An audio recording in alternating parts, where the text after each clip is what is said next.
Hey, what's up, Street Talks? It's Eric from the Eric from Street Photography blog. So I just wanted to give you some tips on how to make better black and white photos. And I'll just use this as an opportunity for me to share some of my favorite black and white photos I shot over the years and hopefully give you guys some practical tips and advice along the way. So one of the best ways to shoot black and white photography is to see the world in black and white. So the practical way to do that is shoot with a high contrast black and white preview in the back of your camera. So if you shoot with an iPhone, you could just use the Noir black and white high contrast mode. If you shoot with a standard digital camera, you could either shoot RAW plus JPEG or just shoot up straight JPEG and set the preview of your camera to black and white. The benefit of shooting with a black and white preview is that it allows you to kind of see the world in black and white. I know when I shoot with my Ricoh GR version 2 camera, I shoot in RAW, but I set the preview to black and white high contrast. And when I import the images into Lightroom, I convert the images to black and white by applying one of my free Aircam monochrome 1600 presets. And to see the world in black and white is to see the difference between the lights and the darks. And the camera sees the world differently than human beings see the world, and nobody sees the world in black and white. One of the best ways to make better black and white photos is to make sure there's a good contrast between the lights and the darks in the photo. So for example, in this photo, the reason why I think it works so well is that I'm just lucky enough that the woman was wearing all white and the background is quite dark. They call this figure to ground. So figure is your figure or your subject, and ground is your background. So if you have a strong figure to ground, that means you have a strong contrast between the lights and the darks in the background. Another practical tip when it comes to shooting black and white photography is trying to do the exact opposite. So starting with a white background or a gray background and adding a dark black figure. Also, one thing you could do in black and white photography is dodging and burning. So it means to essentially darken and lighten certain parts of your frame. In this photograph, I shot this in Tokyo with a high contrast black and white. And after I took the photo, I looked at the LCD and the screen in the back of my camera, I noticed that the man's face almost looked pitch black. And what I did was I processed this photo in Silver FX Pro 2. And afterwards in Lightroom, I used the adjustment brush. The way to access the adjustment brush is in Lightroom, go into the Develop tab, press D to develop. And there's a tool called the Adjustment Brush, which essentially you could darken a certain part of the frame. So you could either click it here in the top right corner, or the hotkey for Adjustment Brush is K. I don't know why that is. And you could use the left and right bracket tools on your keyboard to just lighten or darken someone's face by painting a certain area and then just dragging the exposure slider to a certain direction. So for this photograph, I essentially darkened his face and made it pitch black. And the reason why I think this photograph works is because the subject is pretty much all black against a kind of gray background. So once again, there's strong contrast in the frame. Another good tip to see whether your compositions are good or not is to look at your photos as small thumbnails. So here in Lightroom, I press G to go back to the gallery view, and I press Shift Tab to close all the side tabs. And the way to see your photos as small thumbnails and to judge the compositions is to go to this view and then press the hotkey L twice to turn off the lights. And in doing so, you can scroll through all your images, and the small thumbnail test is in which you look at your photos as small thumbnails. And if you have a good composition, the photo should work well as a small thumbnail as it does in the first two images, as it does full screen if you press the hotkey F to go full screen. Also, when you're shooting black and white, my practical advice is follow your heart and your soul and how you feel when you're shooting black and white. So when I photographed my grandfather's funeral, after his funeral, I went to Seoul and I saw all these beautiful trees blooming, and it was such a beautiful feeling. And I shot this on film, on a film Ricoh GR1V camera with Neopan 400 film pushed to 1600. And to me, the reason why the photo is meaningful to me is that I put my soul and my emotions and feelings into this photograph, where it's kind of hope. And what I think works really well in this photo is that the feeling of the trees, the light peering through, and the graininess of the black and white film really accentuates my emotions in this photograph. And the same thing is, you know, photographing the sea. This is a photograph I shot. I shot this on Kodak Tri-X 400 pushed to ISO 1600 with a yellow filter, and just took a photo of the sea. I saw the sea sparkling, and it kind of gave me this mood of the sense of adventure, of longing, the future, the past. And I just like the way that black and white renders. This is just a practical tip too, is that if you started off digital like I did, try to give black and white film a go at least a few times to learn how to better see the world, or pre-visualize what it might look like in black and white. You don't need any fancy black and white camera or any camera, film camera at all. You could just buy a $1 point and shoot at the garage sale or flea sale, or I'm sure your parents have something in their attic somewhere.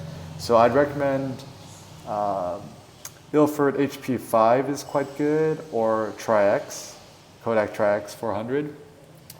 And there's a technique called pushing the film, in which basically the concept is you make the photo, underexpose it by 2 stops, which means you make it darker.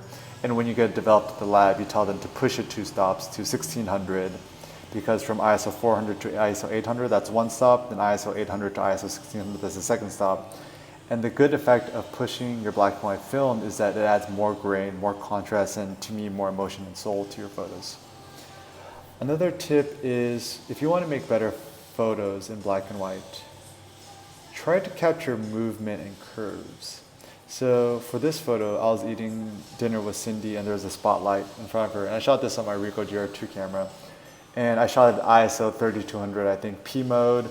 And I lowered the exposure compensation by maybe -1. And effectively what happens is that she became well lit, whereas the background becomes pitch black. And I'm not exactly, I don't remember the story behind the photo, but I think she was just kind of moving around, or I was asking her to move around. And the reason why this photo works is that this arrow that draws from her hands to her fingers, to her face, and down to her arms. And also notice that her arms are coming from the edges of the frame, which make a stronger composition, and the background is also pitch black. And to me, often having blur in photos adds more movement and soul to the photographs. Also, another tip in your photography is, if you want to make better black and white photos, try to put your own shadow into the photos to make selfies of yourself. In photography, we're often taught not to put your shadow or your reflection into the photo, but as you see, you can see my little outline here, and this is a photo of Cindy at the beach. I love the tension of her walking away in the background with me in the foreground. And so the photo is very autobiographical. So this is just a general photo tip. If you want to make better photos, make your photos more personal. This photograph I shot with a flash through a clear umbrella. So imagine it's raining in Tokyo. I'm holding one of those umbrellas which have the clear, it's a clear umbrella. And I shot with this Ricoh GR version 2, P mode, ISO 1600, used the little pop-up flash on the camera, and I was shooting photos through the clear umbrella, and that's how I was able to get all these little raindrops. And my practical tip is use the flash more in black and white photography, because you don't know what the photo is going to look like unless you actually try to shoot it. And I think that's half the fun of photography, is the surprise. When you take photos, you don't know what's going to happen. Also, another practical tip is try to shoot from very, very low angles. They call this the Superman effect, is that if you've ever watched a movie with Arnold Schwarzenegger or whatnot, He's actually not that tall in real life. He's like about 5'10", 5'11", I think. But in movies, he looks like he's 7 foot tall because they shoot him from very low angles and it just makes him look larger than life. This is also why I recommend shooting with wide angle lenses. So either a 35 millimeter or a 28 millimeter, I think are pretty good wide angle lenses because it exaggerates perspective, especially when you shoot from a low angle. So for this photograph, you know, I was teaching a workshop and we see this guy who looks pretty badass. He's all dressed in black. And first we're just making portraits of him against the wall. Then I noticed his boots were like pretty tough looking, and I just kind of had the idea for a shot, and I said, "Oh, do you mind lifting up your shoe?" And I put the Ricoh GR in macro mode, and I focused on his shoe and used the flash. So you can see essentially the foot ate all the flash, and then the subject in the background is dark. And to me, it kind of gives you the sense like you're an ant and you're being stepped on. And shooting from a low angle kind of gives it that surreal feel. Also, another practical tip is focus on the background, not the foreground. We're often taught in photography you should always focus on what's closest to you. And the problem with that is often you have less depth. So try to do the opposite, is focus on what's in the background and then have somebody in the foreground and intentionally make them out of purpose. So this photograph, it's a poster in the background and the one eye, and we just asked this guy to stand in front, and I focus just on the eye. And it just really pops out at you, and it's kind of a freaky photograph, but by focusing on what's in the background, you'll add more depth to your black and white photos. Practical tip, elevators are cool places to shoot black and white photos because there's a lot of drama, mood, shapes, forms, reflections, and interesting light. This is a photo I just snapped really quick in Tokyo. Simple backgrounds. Silhouettes are probably one of the best things you can shoot in black and white photography because you think about film noir, it's, you know, the sense of mystery. The story behind this photograph, saw a woman coming out and through a door at a coffee shop, and I just made a bunch of photos because I saw the silhouette of her on the other side of the glass. And to me, the cherry on top of this photo is her hand here at the corner just kind of grabbing it open. But once again, one of the easiest ways to get black and white silhouettes is when you're under the develop module in Lightroom or whatever tool you're using, just drag the black slider all the way to the left, or you can increase the contrast or drag the exposure to the left, and this will help you create more dramatic silhouettes. And of course, you want to have the correct input image, which means don't over rely too much on post-processing. So a good way to get silhouettes is to underexpose your photos. So if I want to get more silhouettes, look for a strong light source and do -1 or -2 exposure compensation.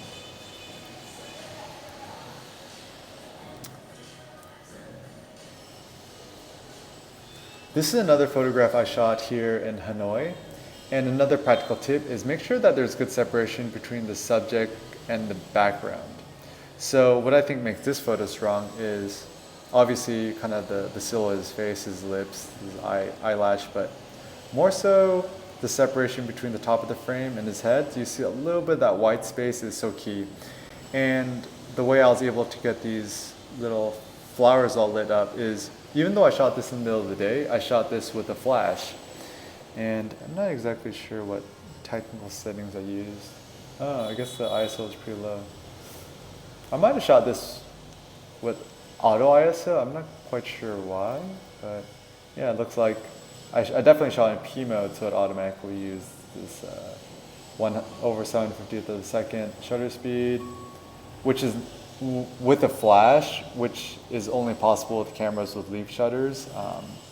So essentially don't try this with a Leica at f5.6. Photographing reflections, a nice monochromatic tip. If you want more dramatic, more moody portraits of people, just have them look down. And this portrait I shot of Cindy at Halong Bay, you see a little bit of separation of her head in the background. And also obscuring people's eyes and faces makes it more mysterious. Another photo I shot of Cindy from a very low angle. Notice how she's in between this shape here. And you could also see a little bit of the silhouette of her face looking to the side. Also, if you want more dramatic black and white photographs, I recommend to try to shoot in different lighting situations. So here you have all this mist and fog, and I shot this photograph in Sapa in Vietnam, which is just like essentially you're in the mountains, and there's fog everywhere. And you cannot Photoshop in amazing looking fog and stuff. You just have to be in the right situation. So whether that means traveling to somewhere in the mountaintops or where the lighting situation is different, often shitty weather is the best place to shoot more dramatic black and white photos. So whether it's raining, snowing, hailing, whatnot. Photographing trees, looking for textures. To me, this looks like a Rorschach test. I could see a face in this photograph. Doing still lives of your breakfast. Doing minus exposure compensation, so like -2, -3. To me, also a tip is if you want to make more dramatic black and white photos, try to look for symbols. So for me, this was out in front of a church. I'm Catholic, and to me the cross is a strong symbol of death. I was in a car and a plane was moving, flying above. My practical tip is to have a little bit of negative space in front of the object, so it allows the plane to look like it's flying in this direction.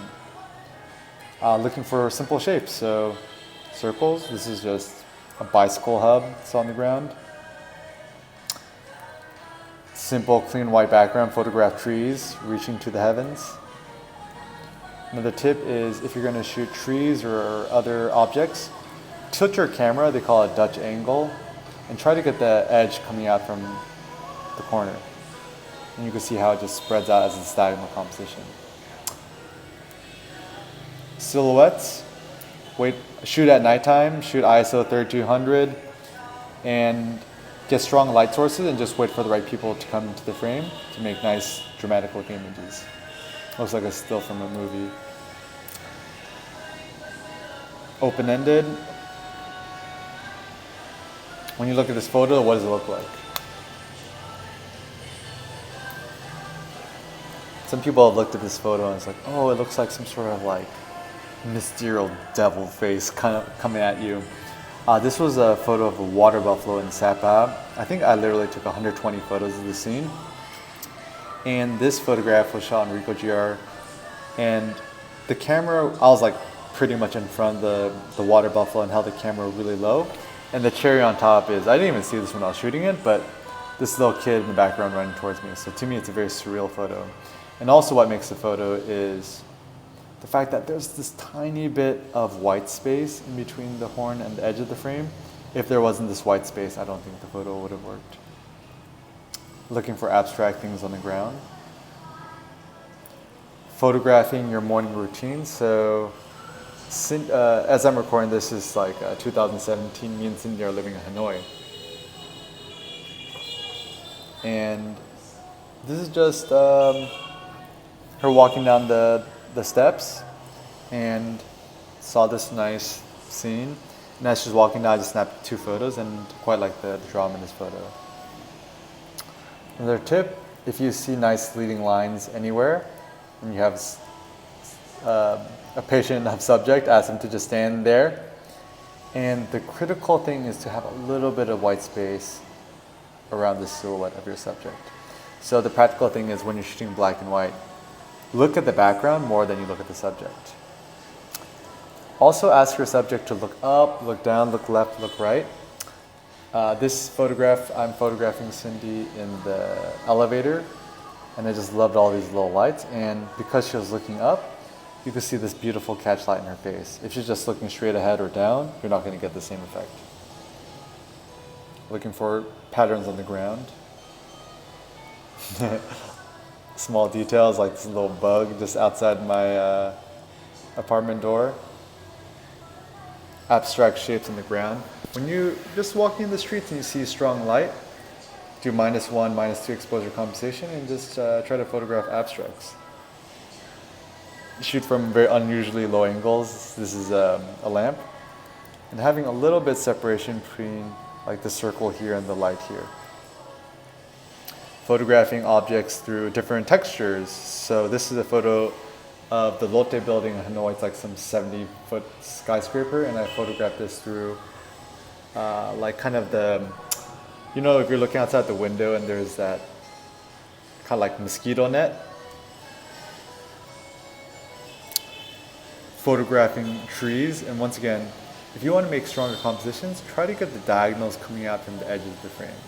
So to me, this is an interesting photo. So even if you see this image as a small thumbnail, so I'm pressing L twice, you can still see there's a strong composition of the V kind of popping out at you.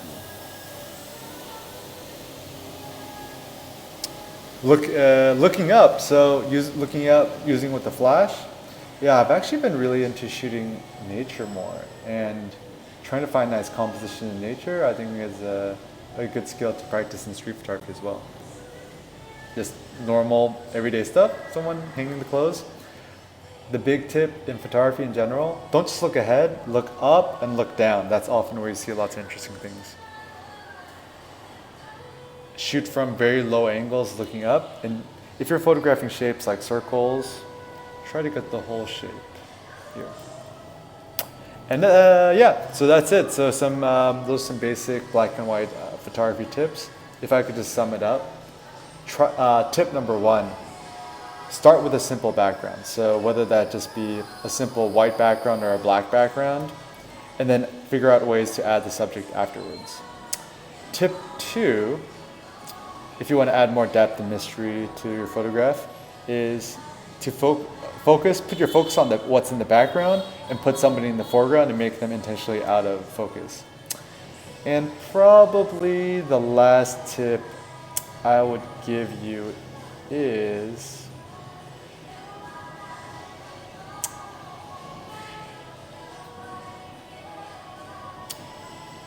photograph your loved ones.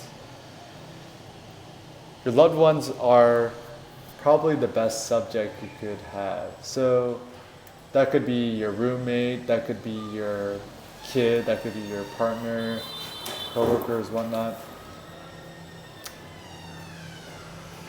Photograph them because you're not going to have that much time with them in life. I mean, one day, one of you guys are going to be dead, and the other one, either that person's going to die before you do, or you're going to die before they do. But to me, photography is all a meditation on life and death. And so I think black and white is beautiful because it's more timeless. I'm sure this black and white photo is going to look as good as today as it is 20 years from now.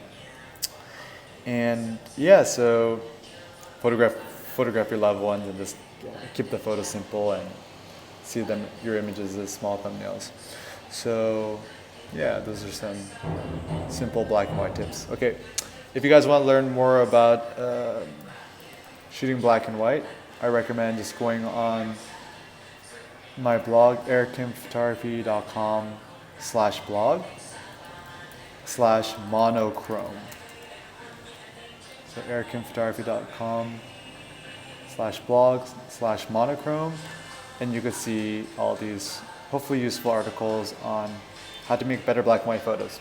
All right, and if you guys want my presets, just Google Eric Kim presets, and it should be the #1 link on Google, and you could just click the first link to download my free presets, and hopefully those will work well on your raw images. All right, guys, thanks a lot for watching. Peace out.